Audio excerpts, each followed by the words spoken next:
All right. Hi, everyone.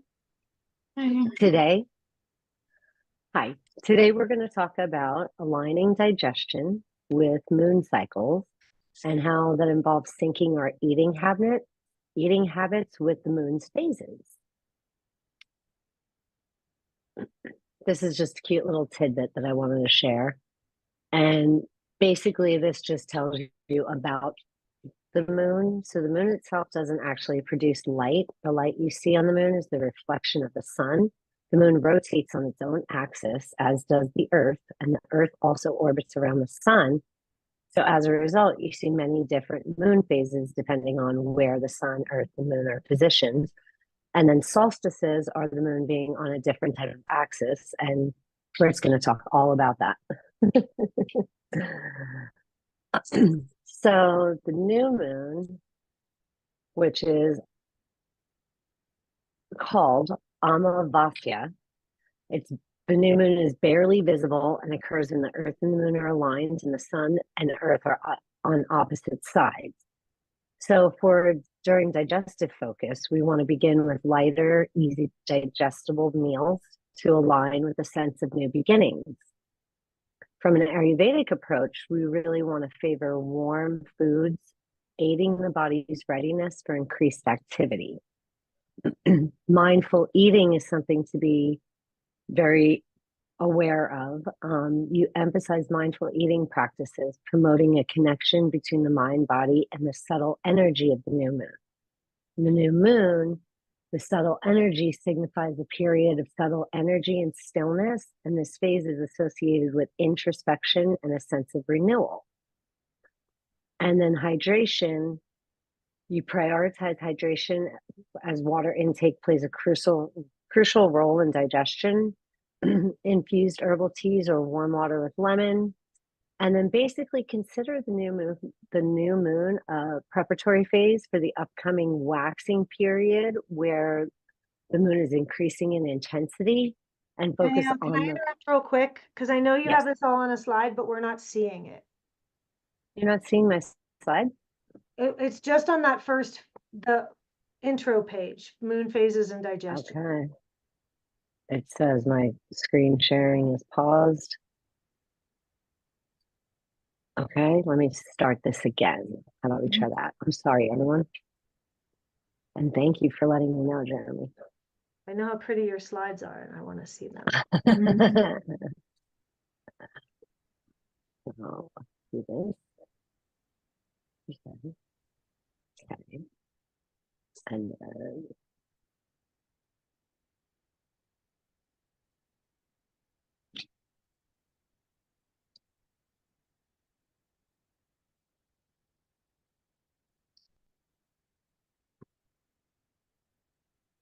no, all right. Try one more way.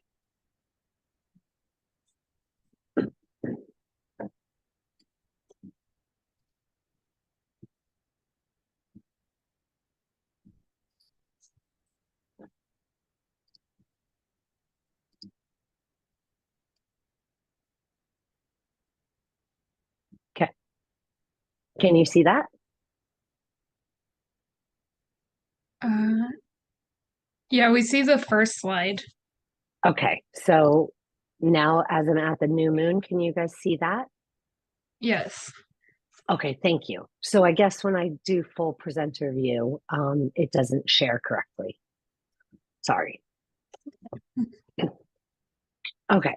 So um, in talking about the new moon, it's a time of heightened and positive energy, but also a period of rest and reflection for the digestive system. So this is the time when we set our intentions, focus on our manifesting our goals, and then use this, as I was saying, as a preparatory phase as the moon is increasing in intensity, which is called waxing. The next moon phase is the waxing crescent. So a waxing crescent moon occurs when the moon begins to become visible again after a new moon. And you'll see I tried to put pictures of what they all looked like. So the digestive focus is to gradually increase our food intake and the size of our meals to support energy demands. And then from an Ayurvedic approach, we want to emphasize nutrient-dense grounding foods. Like Jeremy was talking about quinoa, that would be a great one, to align with the glowing energy of the waxing moon. And then fluid redistribution. There's an increased gravitational force that may lead to subtle changes in the fluid distribution in the body and enhances nutrient absorption through improved circulation. Very similar the way that the gravitational force affects the tides in the ocean. And then metabolic activity.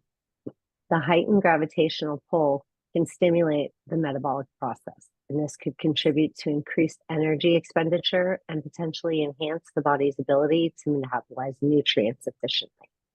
So just keeping that in mind. And at the end of this presentation on school, I'm going to put a little cheat sheet for you guys, a little tip sheet. And then this is the first quarter moon. And this is when the moon is a half moon shape. And then it's, basically remember the moon is a 3D shape. And so this is all during the time that's still the waxing moon, where the moon is building in intensity and it's growing and there's intense energy. So from a digestive standpoint, we want to optimize the time for substantial balanced meals as the energy builds. So sticking to a schedule of eating is very important as this energy is building. And then from an Ayurvedic approach, we want to include a mix of grains, proteins, and vegetables, basically aligning the body's ability to efficiently process nutrients. And then the waxing phase continues, and the next one is a waxing gibbous, where the moon is almost bigger than the semicircle, but it's not really the full moon. And that's leading us into the full moon, which in Sanskrit is called Purnima. And this is when the moon is visible and it's on the opposite side of the earth than the sun. So the digestive focus is to choose a well-balanced, moderate meal to avoid overloading the digestive system and incorporating hydrating foods to complement the increased lunar energy. And now, I know cultural and holistic traditions often associate the heightened energy of the moon with various effects on our well-being, but scientific evidence regarding its direct impact on hydration is limited. Although the idea suggests that the increased gravitational pull during the full moon may influence bodily fluids, potentially leading to dehydration. And we know hydration is undeniably vital. So balancing fluid intake with water-rich foods and beverages is especially important. And then also moderation helps avoid excessive intakes that could potentially exacerbate any of the effects of the full moon. So being aware of this heightened energy is said in Ayurveda to stimulate internal heat, intensifying the body's need for hydration. So all of us pittas out there need to really watch when the full moon comes around and make sure that we're monitoring our internal heat, and everyone else just still make sure you're getting adequate nutrition. You're keeping all of those pitta signs under control. And then from the full moon, we go into the waning moon, which means that the moon's going from its large, intense cycle back down to decreasing in energy. So as the moon wanes, decreasing in illumination, basically we want to start to support detoxification. The waning gibbous is when more than half of the moon is still visible. And so from a digestive focus, we want to gradually reduce portion sizes as the moon's illumination decreases. And then from an Ayurvedic approach, we want to transition back towards those lighter, more easy to digest foods and support the body's natural detoxification. So as we were building up to the full moon, we wanted to make sure that we were eating enough to sustain the energy of that increased energy.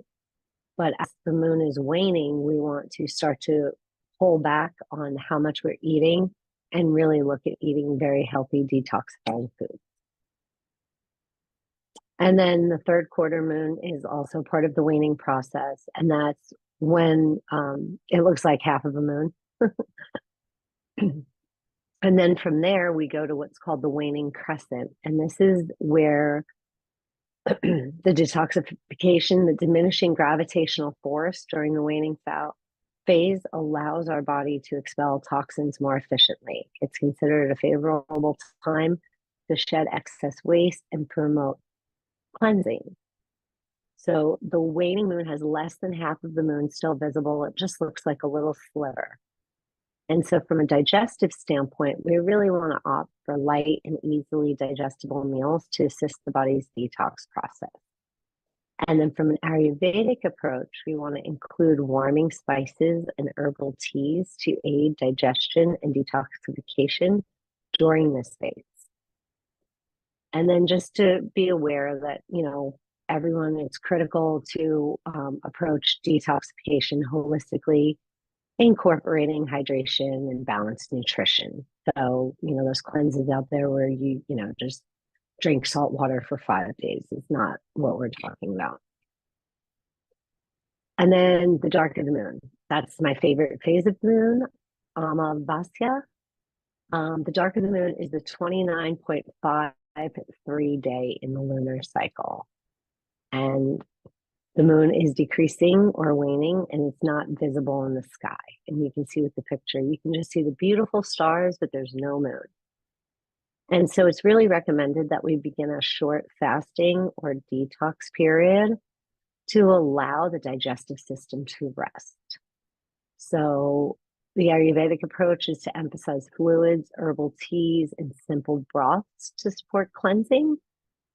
And then just from a holistic approach and for our own mental health, focus on the dark of the moon of releasing any negative emotions or any habits that no longer serve us.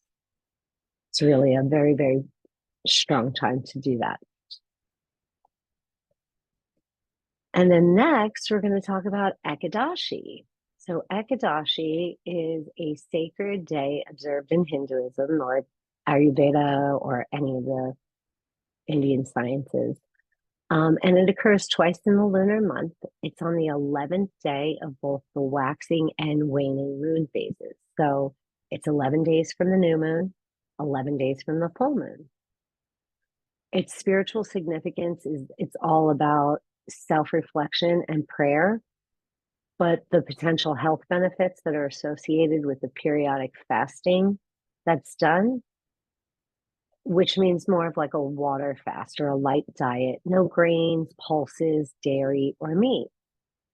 And so I thought it was interesting that they both have two different names. So the one that is from the new to the full is called Utpana Ekadashi, and Vaikuntha Ekadashi is coming up on the 22nd and 23rd.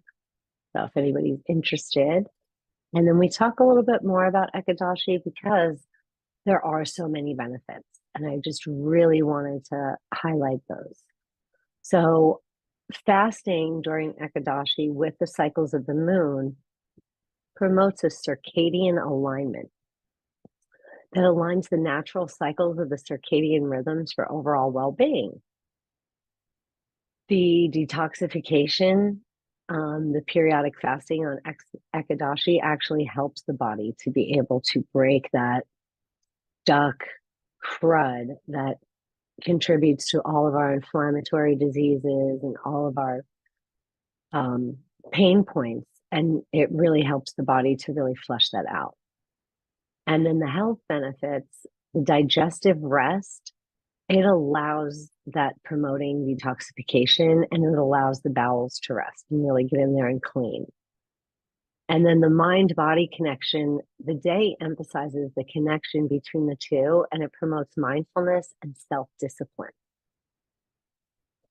And so in speaking with that circadian rhythm, we're going to talk just briefly about lunar and circadian rhythms.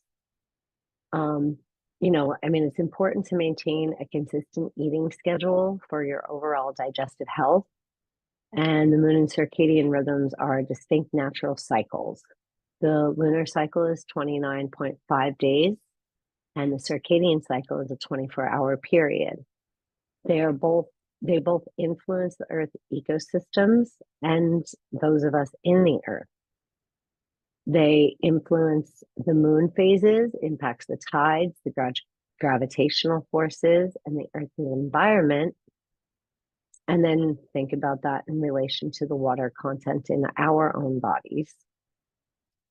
And then the circadian rhythms respond to the external environmental cues, primarily light influencing daily physiological patterns. And so looking at the Earth's environment and living organisms with that 29.5 lunar day cycle transitioning from the new to the full, each phase corresponds to the moon's position, and the lunar phases that influence the tides are also that subtle gravitational force on the Earth.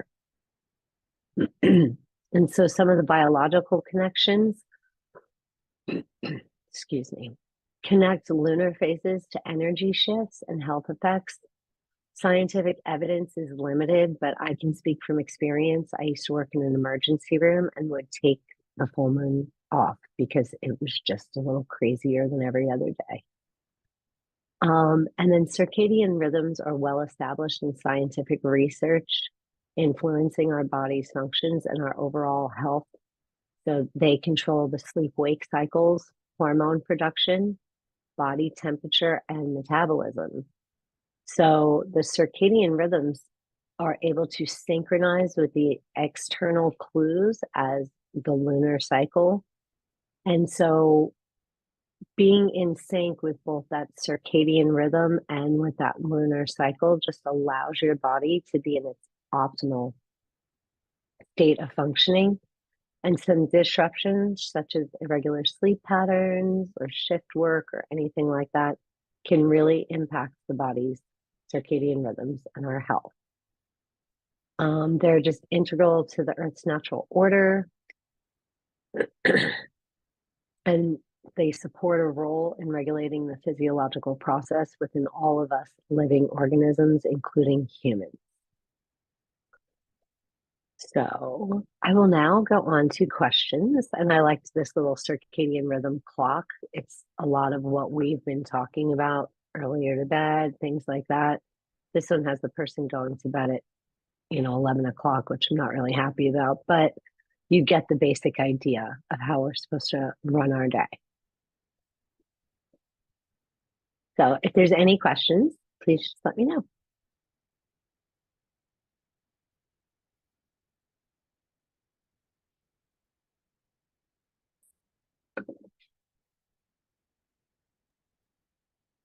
Alyssa, I'm curious how this aligns with your cyclical eating that you are doing. I'll pop in. I'm in my pajamas, so yeah, it was pretty much in line with what we do. I do a little bit of seed cycling too. The only other thing I wanted to say, which is kind of a fun fact, is the moon rhythm mirrors our hormone cycle, and it's called the infradian rhythm. So it mirrors our 28-day hormone cycle versus the circadian rhythm, which is more of a 24-hour kind of male body hormone cycle. But yeah, it lined up pretty much perfectly. Even like the emotional things that we go through. The only difference is like when you start your cycle, not everyone always starts on the new moon. So it's like learning to differentiate how you're working with the physical moon versus your internal moon. Yeah. Love that.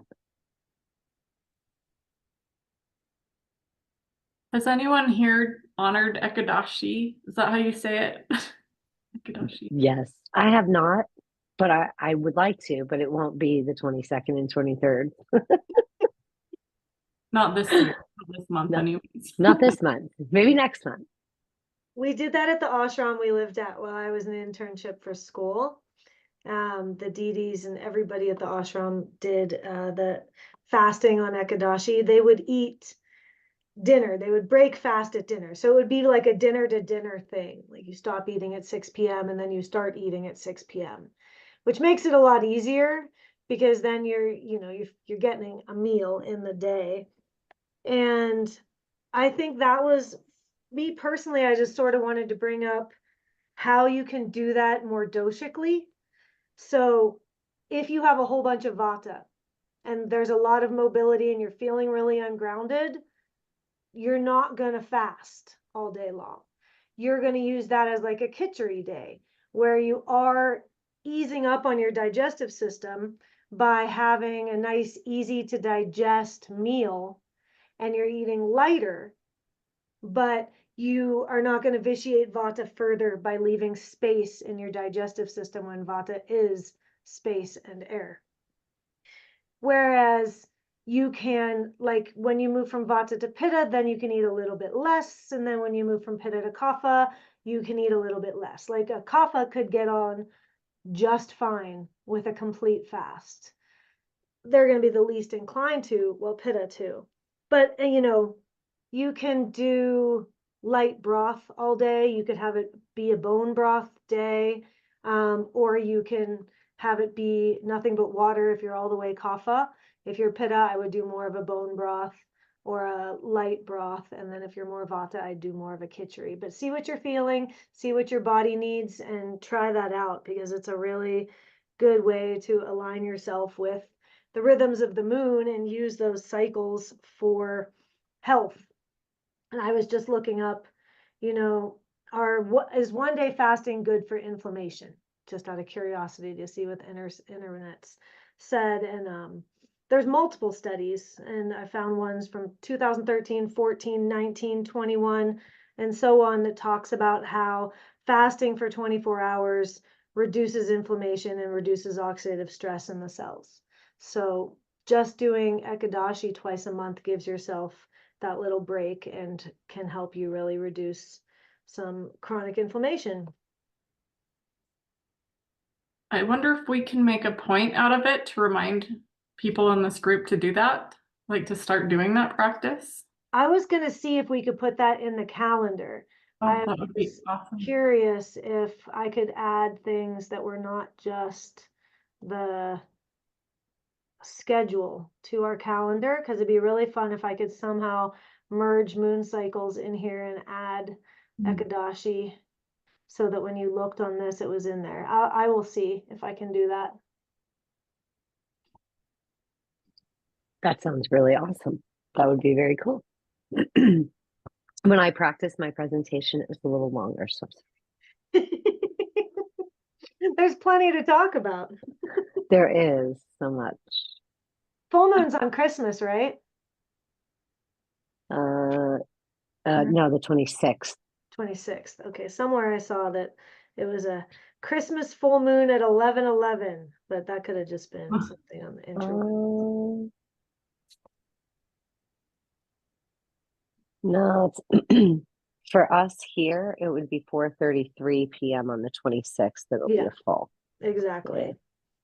So we're getting some of the full moon energy on the 25th, but day after Christmas full moon, remember that it said how important hydration is. So that's something good to think about too on Christmas, setting yourself up. Just like with soccer, you want to pre-hydrate. So we want to make sure we're not dehydrating ourselves on Christmas. So yeah, December 26th, watch your hydration. Mhm. And the full moon is also called the long night's moon, even though because normally it does coincide with the equinox, but this year it doesn't. So, but Long night's moon. long night's moon. And speaking of the solstice, that's what Britt you're talking about on Thursday, right? Yep. Exciting. I love all the moon talk. I think it was in this group. Did someone mention that parasites are more active on the full moon or some part of their cycle? Yeah, they release from being stuck in tissues. That's when they like let go to party. So is that a good time to detox then, or to take herbs, or? If you're doing a cleanse and you can align the purgation day with a full moon, you're more likely to get parasites to flush out of your system. Yeah. I have a practice with my kids where we make cookies on the full moon. Ooh. But if someone did that and they had parasites or some kind of other thing going on, That's like feeding all of them, right? Unless you make castor oil cookies. You could always do new moon cookies. Yeah, we have Yes, to switch it to new moon. exactly. Thank you. New moon cookies. I was just reading about castor oil cookies this morning. Oh, is that a real thing? I did not know it was until today. And one of my students is writing her research paper on castor oil. So I was going through that and then trying to find some references for her on different things. And some culture makes castor oil cookies for the kids to help their bowel movements as a nice, easy way to get the castor oil into the kiddos.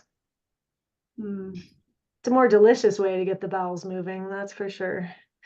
Not sure if I could pull off castor oil cookies. We'll see. It's an interesting thought. You could make sugar-free castor oil cookies. I just made sugar-free cookies this week. That 3-ingredient recipe that's bananas, oats, and raisins, where you just smush all that up together and bake it. But added some vanilla, some cinnamon. I threw an egg in there for fun. And I threw in some almond butter so it's more protein rich. And I thought that would add a nice flavor. And I always throw coconut in everything. So that ended up being our sugar-free cookies, and they ended up quite delicious. And I think I could probably pull off putting some castor oil in there as well. Mask it somehow. Maybe if I I use like a that. nut, one of those powdered peanut butter things, like almond butter powder, so that all the oil's already pulled, and then add castor oil in instead. That might be an interesting way to do that. Poop cookies. I think you should share that recipe. That sounded yummy. All right.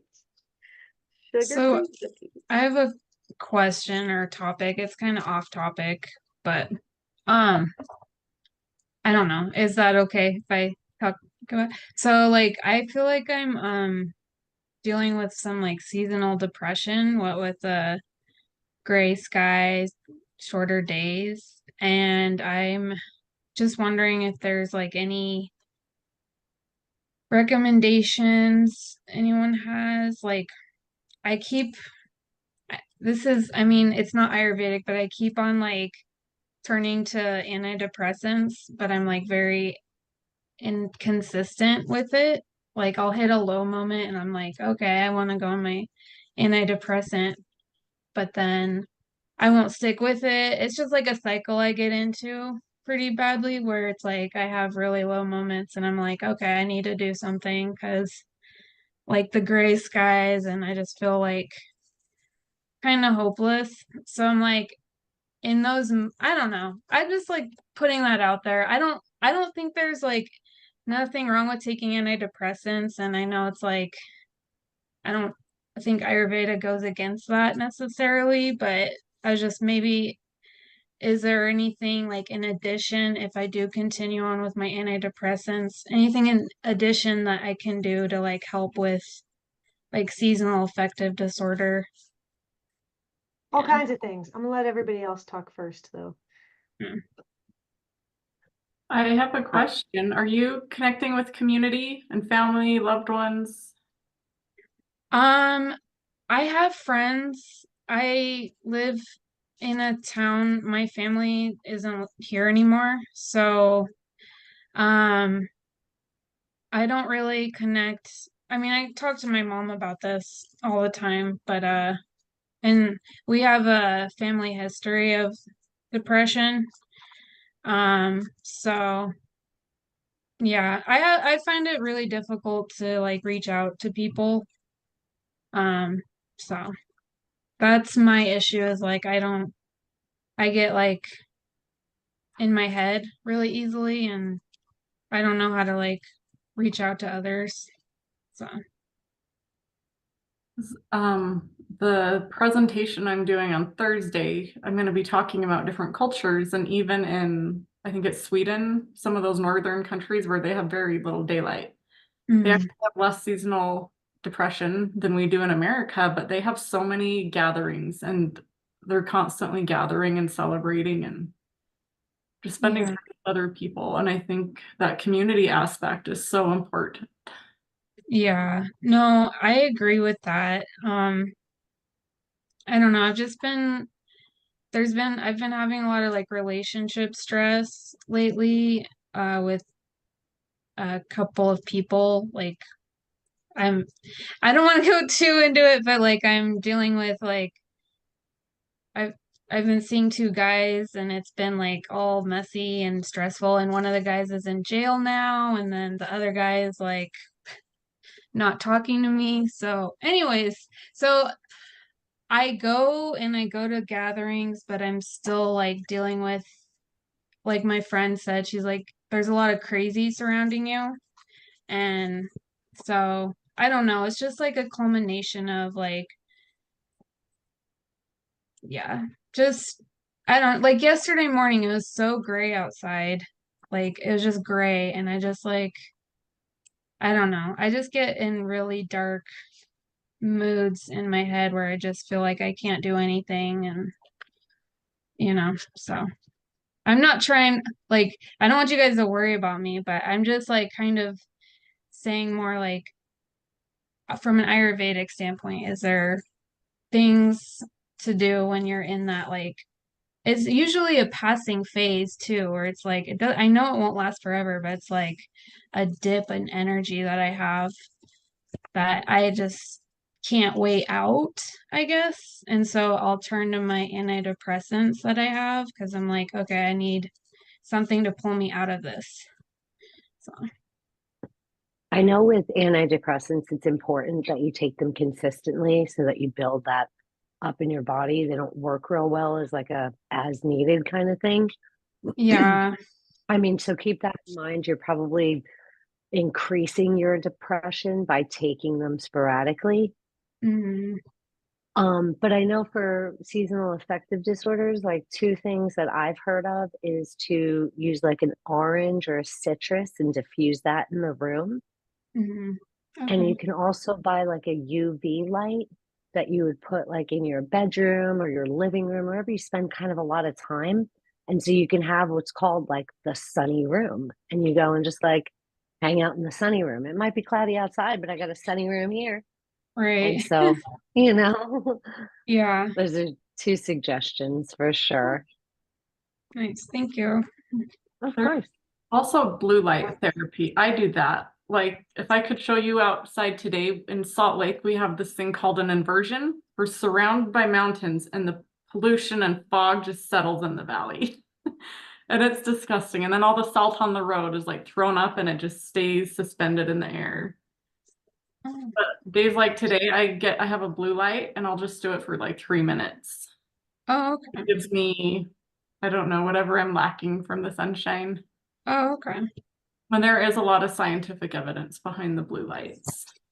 Yeah. I guess I guess my other question is like in an Ayurveda, is it okay to be on antidepressants? I mean, Hmm. yeah. Yeah. Yeah. Yeah, you Yeah. do everything in a balanced way for you. If you are Mhm. imbalanced without that, then your body needs that. Yeah. With everything we can mesh with any system of medicine in a way that's right for your body. And certain people need certain things just due to their chemistry. And Mhm. like two of the people who I went to Ayurveda school with both had clinical depression. Mhm. Both tried to just go fully off of everything and do all of the Ayurveda things like full bore. One of them was able to successfully, and one of them definitely needed to go back on her medication to stabilize her. And Mhm. both are totally fine. You can try all of the things, and then you have to find the blend that works for you. But 100%, if you feel better taking them, Mhm. you take them while you're incorporating Ayurvedic lifestyle things and Mhm. other things that create balance and strength and resilience for yourself while you're taking them. And then maybe after a few months of you taking all of that, you can go, I wonder if my resilience is stronger. Let's see if I can lower my dosage and talk to your doctor. Yeah. Your doctor Yeah. is definitely going to remind you that continuity is going to Mhm. be the best thing for that medication for sure. And so, Okay. yeah, I would say that Ayurveda doesn't recommend this because Ayurveda is from like 5 to 7,000 years ago.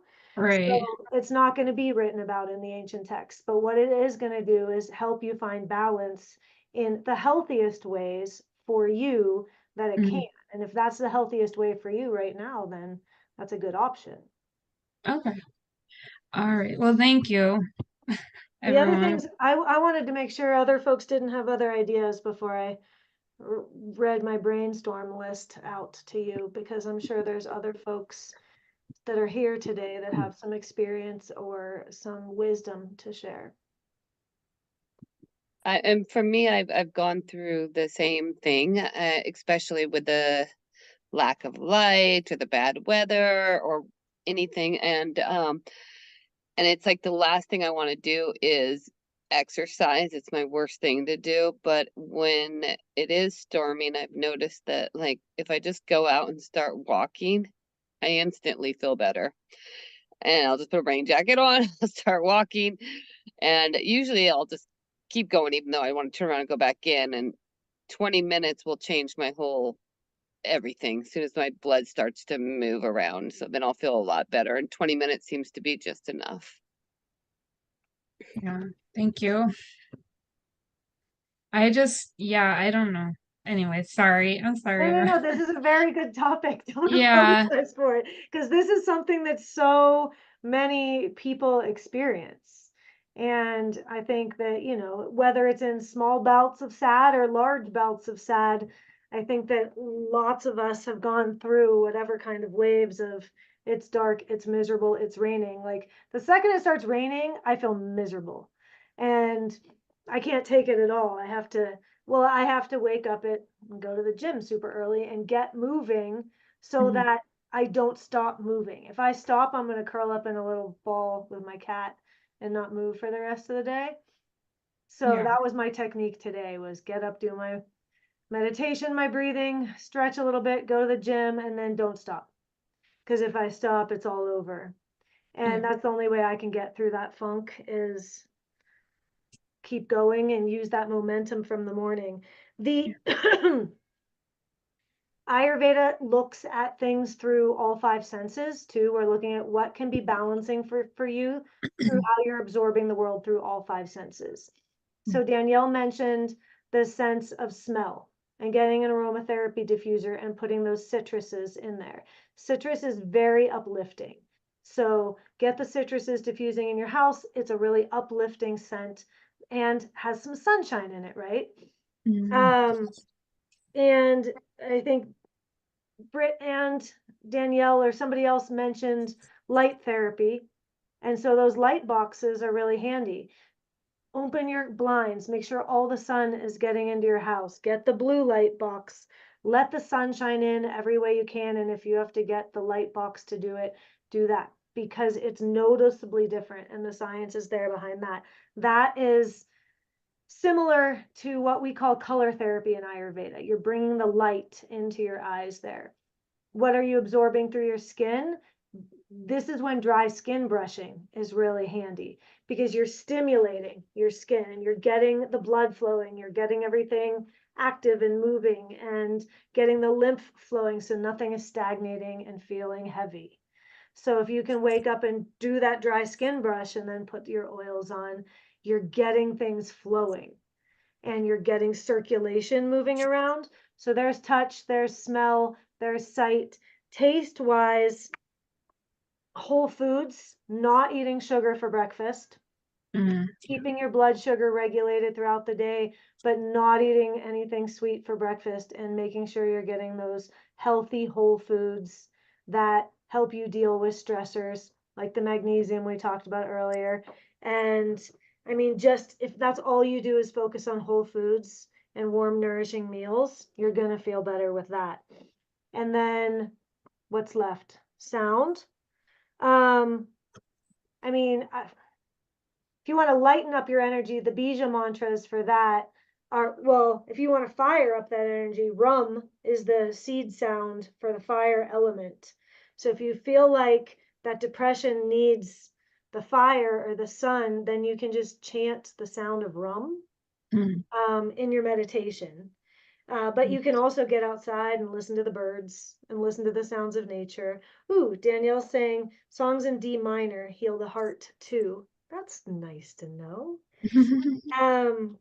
And then movement, obviously, that's what Shell was talking about. Walking, exercise, getting outside, breathing fresh air as much as you can. Schedule that in. You'll hear Yeah. me tell you over and over and over again, routine, routine, routine, because that does help you get into a flow, get into a rhythm with the lunar rhythms, with the circadian rhythms, with all of that, and that creates balance. Love the suggestion for socializing and finding your community. And maybe that's not with the people that you're normally reaching out to. Maybe that's, what is her name? There's a new coffee shop opening up in Reno that has group therapy, Oh. and which is just kind of neat. They just have like, oh, I will message you the name of it when I remember. I just met her at a networking thing, the woman that's opening up that coffee shop. But yeah, that socialization might be, I need to find someone to talk to. That can be Yeah. friends, that can be a therapist, that can be anybody, but finding someone to talk to is key. And socializing for fun is also key. Just getting out there in a fun way and connecting with your friends. Call them up, see if they want to go for a walk. Yeah. And avoiding alcohol for sure. And then journaling. And finally, vitamin D3. And there's a link in the chat there to Life Spa. And I'm going to show it to you on here. If you need the extra D3, where is it? Liquid Sun. Dr. Douillard has Liquid Sun vitamin D3, 1000 IU drops. Can be a handy additional therapy for you when you Okay. need a little bit of liquid sunshine. Thank you so much. Absolutely. That was an excellent question coming into the darkest night. Yeah. It was aligned with the topic at hand for sure. I Oh, also, oh, I'm sorry. I also put in the chat that Buddha Teas makes a really good ginkgo biloba tea, and I was dealing with some depression about last year, and they have like the root chakra teas and stuff too. So they tended to help me as I was going through it. It's something you can try if you'd like. Okay, thank you. Sure. and again, that was a lot of information. Pick like 3 that make the most sense to you. All right. Don't overwhelm yourself with 50 million suggestions. But if you're like, yes, I could do that. And yeah, I definitely need to do that. And I mean, how do you want to bring the light in is really what the question comes down to.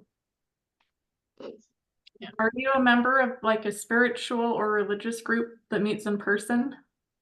I go to church with one of my friends. I'm not really, I'm kind of agnostic, I guess, but I still go just because they have music and stuff. It's nice. But I get a little bit of imposter syndrome because I'm not like devout, I guess, but I'm not really, yeah, I need to kind of tap into some more like groups in locally, like in person type stuff. I mean, I love this too, like but I'm just saying, yeah. So, yeah. Yeah. It's okay. Sorry guys. I was like kind of a downer, but I think that's very pertinent. So many people are going through this right now. yeah. No, and Yeah. this is a space where you should be able to talk about that. That's what our hope is for this, is that everyone can be vulnerable enough to talk about what's really going on. That's how we get to healing, is by looking at what we're dealing with and finding ways and leaning on community. I like the idea of coffee and group therapy. That sounds amazing. Yeah, it does. I'm trying to Uh. find the name of that group right now. When I find it, I'll put it in the chat. But this woman that is building that is really rad and has a lot of support from the community down there in building this. And so from either 5 to 6 or 6 to 7, the coffee shop closes, and then it just becomes like group therapy Oh, sessions. wow. Yeah. Nice. Totally. I was gonna say, I think coffee can be good, especially in the winter months, to just, if taken in the morning, just to stimulate you and wake you up and make you Yeah. feel better. I love coffee, so And I love that happy sunshine tea too, which can be nice if you have your cup of coffee in the morning and then you want something else during the day that's really uplifting. Rasa tea makes the happy sunshine tea, and that's got some of the lemon balm and some really nice, amazing herbs that make you feel brighter. That is seriously the best tea. Tara and I we both love that tea deeply.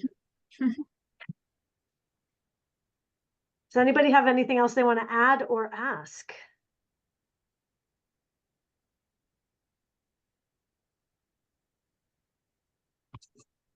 Danielle, I loved our topic today.